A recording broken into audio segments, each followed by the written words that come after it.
Good afternoon, everybody.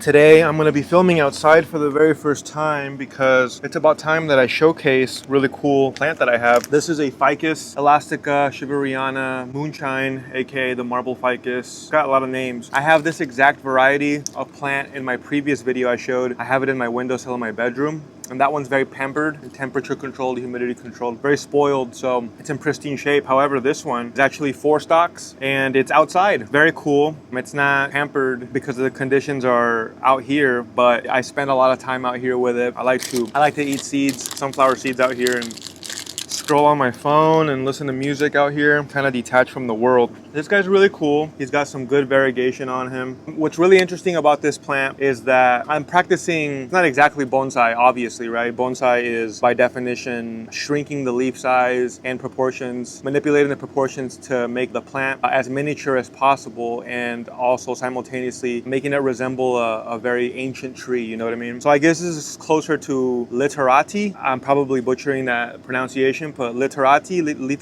is the manipulation of the form of the tree to make it more aesthetically pleasing. That could be, taking the foliage out of the base of the plant and making it have like tufts only at the top, or it could just be the manipulation of the growth of it. And here, what I'm doing is I have a belt. Basically, this is all using twine, jute, cord. I have a belt right underneath the rim, and from that, I have 1, 2, and 3 cords that are pulling down the stalks that are facing the front. And what this is doing is, like, for example, this one's being tied down, and without that piece of cord it would be pointed straight up, but thanks to that cord I have it pointed down. I'm doing this obviously to compose its shape. That's reason number one. Because of this, it's able to open up more instead of 4 stalks competing vertically. This one's pointed down, this one's downwards as well, but towards the front, and this one is pointed downwards as well.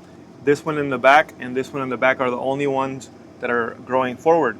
So much like the bonsai practice, the plant has a front and a back. This is the front. It is a composition, a very deliberate composition. A lot of people use wire to wrap around the stalks and bend them to their desired shape. I didn't want to mess around with buying the wrong gauge and the wrong type of wire. And I already had a big spool of jute cord twine from like 6 years ago that I never used. So I just decided to go that route because I noticed that a lot of people online also go that route, and it's been working out pretty fine. This way there's less of a chance of that wire biting into the stalk when the stalk grows into the wire. This is much better, much more manageable, and it's kind of different, huh? Yeah, so that's the reason number one is why I'm manipulating the shape of the plant, is because it allows me to compose its shape in a more aesthetically pleasing manner.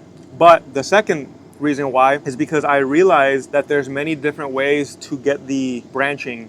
Obviously you can pinch the new bud and that causes a new branch, or you can prune, directional pruning where you prune right above a leaf, and then you get that dormant bud to grow where that leaf is. The most disgusting one to me, and if you're into this, that's you, not me, but is the notching, where you get a knife and you cut a notch in the stalk, and that activates the dormant buds near that cut by disturbing the flow of auxins and hormones.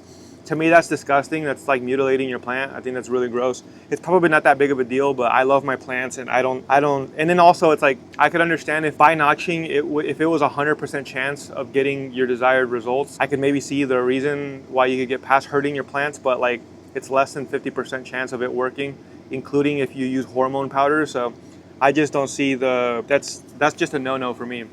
But there is an option that almost nobody online talks about, and that is essentially making your plant, instead of it being standing up vertically, it's leaning it even downwards. And the reason of doing this is because if it's growing upwards, I guess those auxins are at the very front. And when you notch or you pinch or you do anything like that to disturb its peace, the growth hormones, the auxins, they move towards the affected area, the injury, and those growth hormones cause that branching to come out. If you move it like this to where it's like that, I think that it's been said that the growth hormones, instead of it being at the tip, they, because of gravity, flow towards the top, and it would be like somewhere here. And eventually, after several months, because of gravity, those auxins show up in new branching at the highest point of the branch, of the stem. So here, here, and here, the tip of the stalk is here. You can see there's a bud right here. I just pruned this, but the dormant bud is coming out here. This one has a bud here. This one has dormant bud that's beginning to grow when I chopped it here. However, that's not the highest point in elevation of the branch. So theoretically speaking, we're gonna see, this is an experiment after all. Theoretically speaking, if everything goes to plan, we're gonna get two different places of growth. We're gonna get the continuation of this stem here in the bud, and then we're also going to get new growth here where the auxins are in the highest form. So that's pretty cool. Another thing that I've learned from having this plant outside is that for a week it was pretty up close to, because right now you may not be able to see it, but I'm underneath an awning, and here behind the camera is bright blue beautiful sky on this summer day. And for a week this plant was too close to this is facing eastern. But for a week, it was too close to the sun.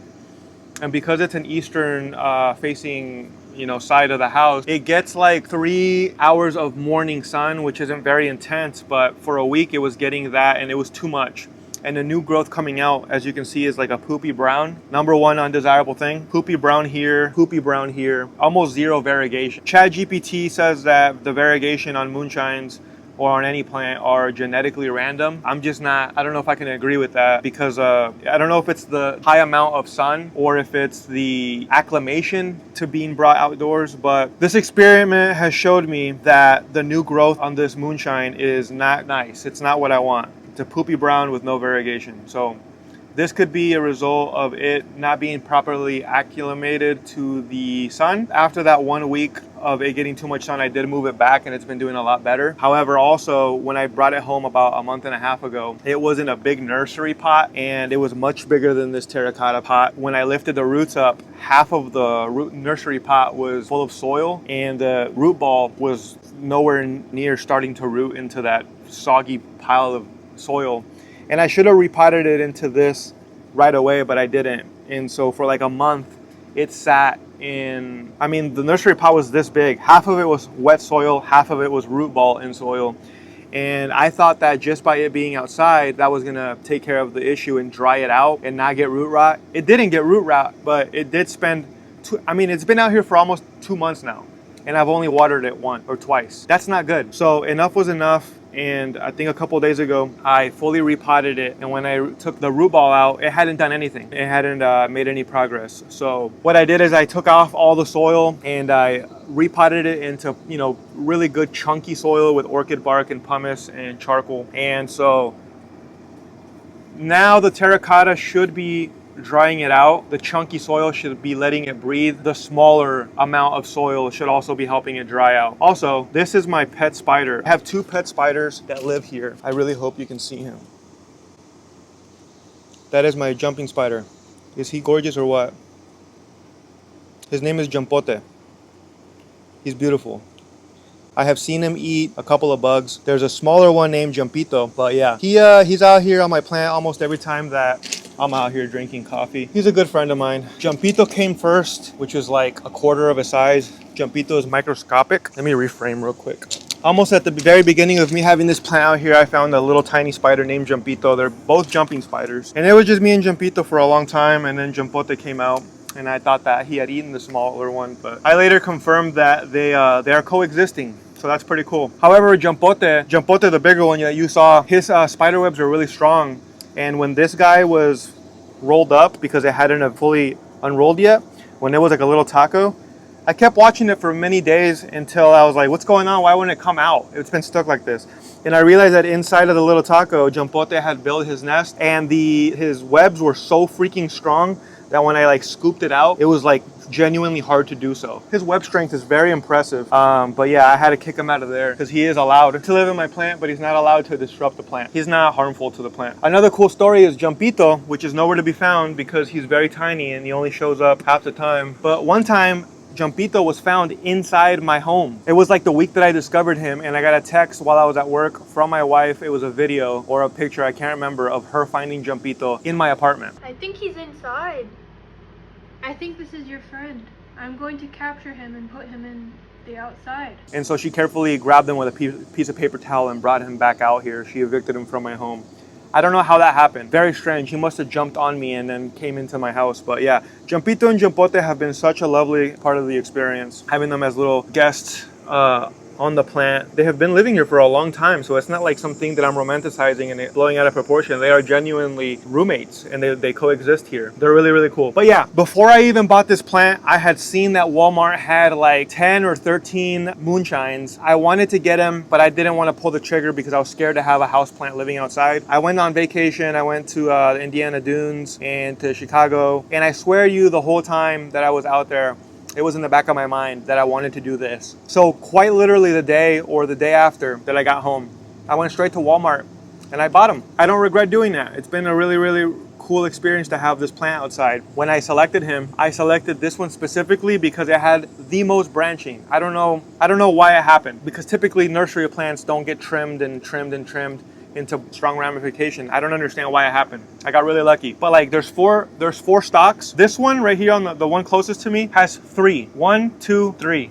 The one on the back here, it's 1 stalk and it's split into 2. The one on the far right, back right, it's 1 stalk split into another 4. And then this one right here is just 1. That is a lot of branches. Since I have manipulated its shape, it has really opened up. If you know about the Ficus elastica Shivereana, you know you're familiar with its beautiful variegation.